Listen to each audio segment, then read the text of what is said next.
Assalamualaikum warahmatullahi wabarakatuh. Saya Sakbana Alfarsi dari kelas Jinayah Hukum Pidana Islam semester 7B Fakultas Syariah dan Hukum UIN Sumatera Utara. Di sini saya untuk memenuhi tugas daripada mata kuliah Politik Hukum, yaitu membahas mengutip mengenai masalah tentang seputar hukum. Di sini saya mengangkat tema yaitu tentang pro dan kontra rancangan undang-undang KPK. Sejak Senin 23 September 2019, para mahasiswa menyuarakan tuntutan yang satu, di antaranya ialah menolak rancangan undang-undang KPK. Tepatnya Selasa 17 September 2019, DPR mengesahkan rancangan undang-undang KPK dan tidak ada satupun fraksi DPR yang menolak pengesahan revisi undang-undang tersebut. Pemerintah juga setuju dengan undang-undang baru tentang KPK ini. Kemudian KPK menanggapi bahwa revisi undang-undang tersebut justru melemahkan lembaga anti rasuah Indonesia ini, terutama dengan adanya Dewan Pengawas yang nantinya berwenang menentukan izin penyadapan, penggeledahan, dan penyitaan oleh KPK. Pro dan kontra pun berdatangan bersuara.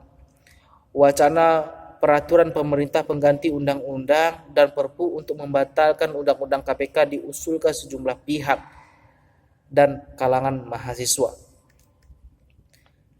Revisi Undang-Undang KPK tidak disukai oleh rakyat, tetapi tidak bertentangan dengan konstitusi, kata Mahfud MD di acara LLC di siaran TV One pada 1 Oktober 2019 yang lalu.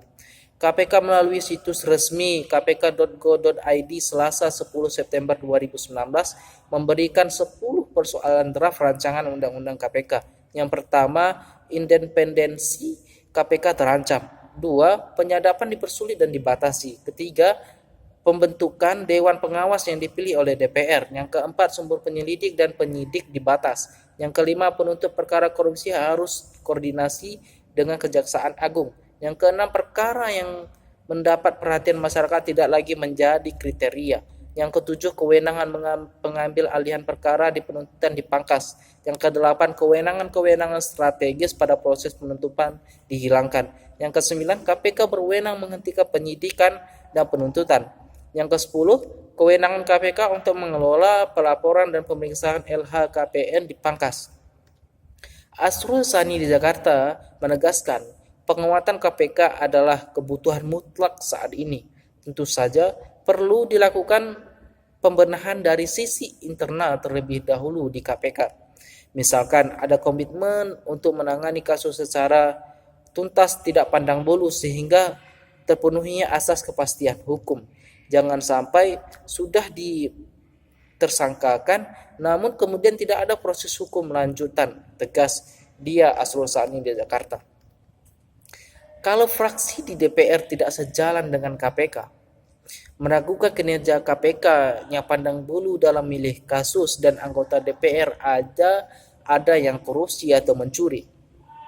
Dan KPK terasa dibatasi pergerakannya oleh DPR melalui undang-undang.